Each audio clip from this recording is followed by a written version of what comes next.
మనతో పాటు కాంగ్రెస్ సీనియర్ నేత జీవన్ రెడ్డి ఉన్నారు. ఆయనతో మాట్లాడదాం. సార్ చెప్పండి, ఈ ఉపరాష్ట్రపతి ఎన్నికలకు సంబంధించి చాలా ఇష్యూ నడుస్తుంది. అటు ప్రతిపక్షాలు కూడా విమర్శిస్తున్నాయి కాంగ్రెస్ పార్టీ. దానికి సంబంధించి మీరు అంటే వాస్తవంగా అయితే ప్రగతిశీల భావాలు కలిగినటువంటి గొప్ప ప్రజాస్వామ్యవాది, న్యాయశాస్త్ర కోవిదుడు ఇలా సుదర్శన్ రెడ్డి గారి లాంటి అభ్యర్థి లభించడం అనేది ఒక విధంగా మన యావత్ భారతదేశ ప్రజానీకం అందరూ కూడా అదృష్టంగా భావించాలని చెప్పి అంటున్నాం.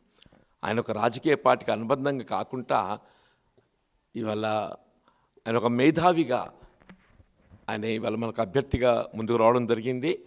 ఒక విధంగా చెప్పాలంటే యావత్ పార్లమెంట్ సభ్యులందరూ కూడా ఆత్మసాక్షి ప్రబోధానికి అనుగుణంగా ఓటు వేయాలని చెప్పంటున్నాను. ఆయన కూడా స్వయంగా పేర్కొనడం జరిగింది.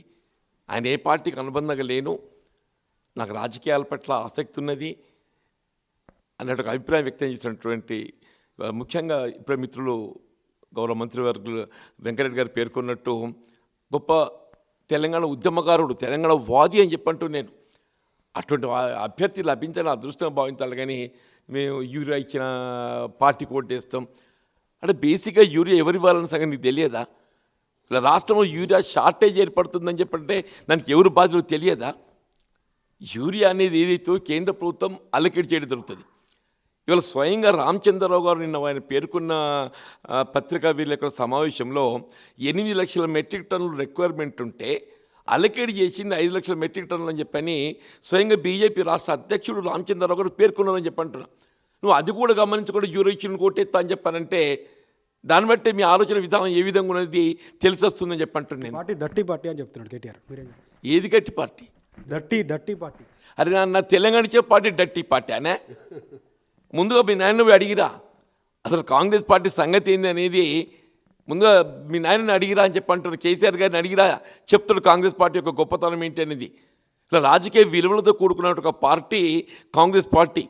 ఈ దేశ సమగ్రతకు ప్రాణాలు త్యాగం చేసినటువంటి ఒక గొప్ప మహానాయకురాలు ఇందిరాగాంధీ నాయకత్వం వచ్చిన పార్టీ కాంగ్రెస్ పార్టీ అని చెప్పంటున్నా. దేశ స్వాతంత్రానంతరం ఏదైతున్నదో ప్రాణాలు త్యాగం చేసినటువంటి ఒక నాయకులు కలిగిన పార్టీ మొత్తం దేశంలో ఏదైతుందో కేవలం కాంగ్రెస్ పార్టీ మాత్రమే చెప్పంటున్నా. రాజీవ్ గాంధీ గారు ఏదైతుందో ఒక శాంతి కాముకునిగా చెప్పంటారు. ప్రపంచంలో ఒక శాంతి కాముకునిగా వీళ్ళ తన ప్రాణాలు అర్పించడం జరిగిందని చెప్పంటున్నా. అటువంటి పార్టీని నువ్వు నిజంగా నువ్వు ఏమంటున్నావు ఏంటో నీకే తెలియాలని చెప్పంటాను. నేను ఒక రాజకీయ పార్టీని విమర్శించదలుచుకుంటే విమర్శించు, కానీ ఒక పద్ధతి ప్రకారంగా మాట్లాడాలి.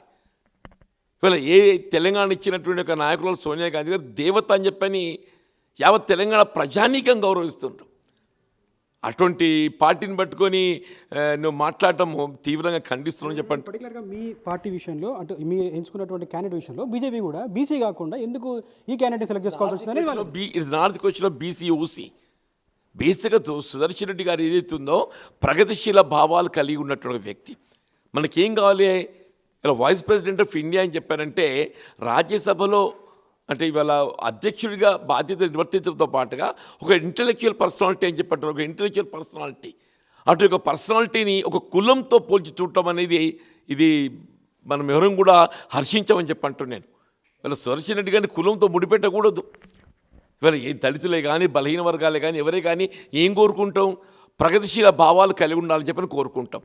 అటువంటి ప్రగతిశీల భావాలు కలిగి ఉన్నటువంటి ఒక అభ్యర్థిని మీరు కులంతో పోల్చడం అనేది నిజంగా దురదృష్టకరం అని చెప్పని పేర్కొంటారు. యూరియా విషయంలో ప్రత్యేకంగా కాంగ్రెస్ పార్టీని విమర్శిస్తున్న పరిస్థితి కనిపిస్తుంది. అసలు ఇలాంటి ప్రభుత్వం చేతగాని ప్రభుత్వం అటు బీజేపీ కావచ్చు ఇటు బీఆర్ఎస్ కావచ్చు విమర్శిస్తున్నాయి. దానికి సంబంధించి ఏం చెప్తారు? అరే నాన్న, అసలు యూరియా ఎవరు సరఫరా చేయాలి? అది ఎవరి చేతిలో ఉంది? కేంద్రం చేతిలో ఉన్నది. స్వయంగా రామచంద్రరావు గారు బీజేపీ అధ్యక్షుడు ఏం చెప్పిండు? 8 లక్షల మెట్రిక్ టన్నుల యూరియా రిక్వైర్మెంట్ ఉంటే తెలంగాణ రాష్ట్రానికి మేము 5 లక్షలు మాత్రం ఇచ్చినాం, 3 లక్షలు షార్టేజ్ ఉందని చెప్పి ఆయనే చెప్తున్నాడు. అంటే ఎవరి ఫెయిల్యూర్ అది?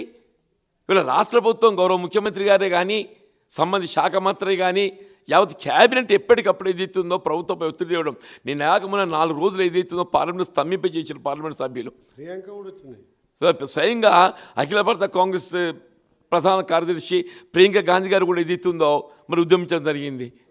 అలా యూరియా అంటే ఎందుకు షార్టేజ్ ఏర్పడింది కూడా నువ్వు గమనించకుండా మీరు మంత్రిగా బాధ్యతలు నిర్వర్తించిండ్రు. ఆ మాత్రం కూడా మీకు తెలియదా ఎవరి బాధ్యత ఏంటని? నేను యూరియా ఇచ్చిలు కొట్టేస్తా అని చెప్పండి, మరి చెప్పలేవే నేను ఎన్డీఏని సమర్థిస్తా అని చెప్పని. అసలు పని అయిపోతుంది కదా, నీ ఎన్డీఏని సమర్థిస్తా అని చెప్పని చెప్తే అయిపోతుంది కదా. ఎందుకు ఈ దాపరికము దాగుడు మూతలు?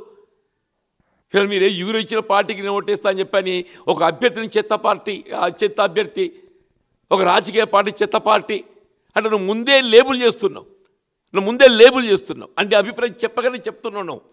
మళ్ళీ ఏదో ఎవరు ఇచ్చిన పార్టీకి వేస్తా అంటే నేను బీజేపీని సమర్థిస్తా, ఎన్డీఏను సమర్థిస్తా అని చెప్పినట్టే కదా. అసలు బేసిక్గా నిజంగా కూడా తెలంగాణ రాష్ట్ర రైతాంగం పట్ల ఇంకేమైనా గౌరవం ఉన్నట్టయితే, తెలంగాణ రాష్ట్ర రైతాంగం ఇవాళ ఇంత యూరియా కొరతతో ఇబ్బందులు ఎదుర్కొంటుందని చెప్పంటే ఇవాళ కేంద్రంలో అధికారంలో ఉన్నటువంటి ఒక ఎన్డీఏ పాలిత భారతీయ జనతా పార్టీ బాధ్యత వహించాలి. అటువంటి పార్టీ గురించి మీరు ఆలోచించడము నిజంగా కూడా దురదృష్టకరం అని చెప్పని నేను తీవ్రంగా ఖండిస్తాను. సో మొత్తానికి అయితే బీజేపీకి సపోర్ట్ చేయడం డైరెక్ట్గా చెప్పలేక ఈ రకమైన వ్యాఖ్యలు కేటీఆర్ చేస్తున్నారని చెప్పి తెలంగాణ ఇచ్చిన పార్టీని దట్టి పార్టీ అంటారా? మాటల విషయంలో కూడా చాలా జాగ్రత్త వహించి మాట్లాడాలని కూడా, యూరియా విషయంలో ఇలా మాట్లాడుతున్నారు అంటేనే తెలంగాణ ప్రజల పట్ల మీకున్నటువంటి ఈ స్థితిగతులు ఏ విధంగా ఉన్నాయని కూడా తెలుసుకునే ప్రయత్నం చేయాలని చెప్పి కూడా జీవన్ రెడ్డి చెప్తున్న పరిస్థితి మనకు కనిపిస్తుంది. Cameraman Yashwant, Ashok, TV 9 Hyderabad.